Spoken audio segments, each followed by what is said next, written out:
don't think many of us can take watching our pregnant patients needlessly die because the government won't let us practice the standard of care. They won't let us do our jobs. The recent passing of HB 5 and the overturn of Roe v. Wade feels like just another gigantic slap in the face of healthcare workers and patients, and frankly, we do not have the reserves to weather yet another assault on our autonomy and our ability to care for our patients.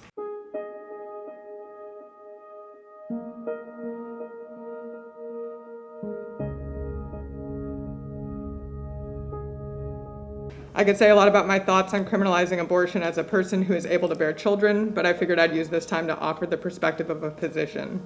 I'm not sure if you've noticed, but our healthcare system is collapsing around us at an alarming rate. We've already been operating under tense and scarce conditions prior to COVID-19, trying to survive and practice within a profit-driven healthcare system, but since 2020, working in healthcare has felt like fighting in a never-ending war zone. We've been in a constant battle against the government and healthcare system which does not care about protecting healthcare workers or providing patients with access to the full range of healthcare they have a right to. As a result, patients have been dying at unprecedented rates and physicians and nurses have been quitting in droves, rightfully so, creating more dangerous conditions for workers and patients.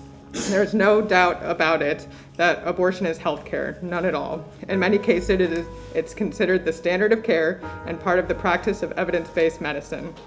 Pregnancy is a physiologic state which changes how a person's organs function, how their hormones function, and there are many medical conditions in which pregnancy is contraindicated and carrying a pregnancy to term can be fatal.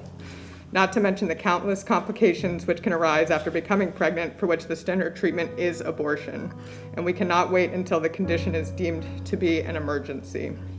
Patients will die, they're already dying, and physicians and nurses will be arrested for trying to save them. After almost 3 years of healthcare workers having to watch patients die in waiting rooms, in their homes, in ICUs, isolated from their families and friends for no good reason at all, I don't think many of us can take watching our pregnant patients needlessly die because the government won't let us practice the standard of care. They won't let us do our jobs. Many physicians will get arrested if that's what it takes to continue to do their jobs as they have taken an oath to do.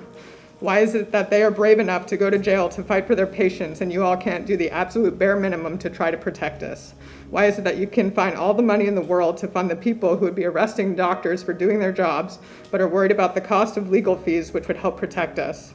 The resolution put forth by Councilwoman Hurtak, I know it's non-binding, but at least shows that you're critically thinking about how you're actually going to protect us. And like Councilwoman Hurtak said, I would fully support an ordinance, and I think that would be the next best step.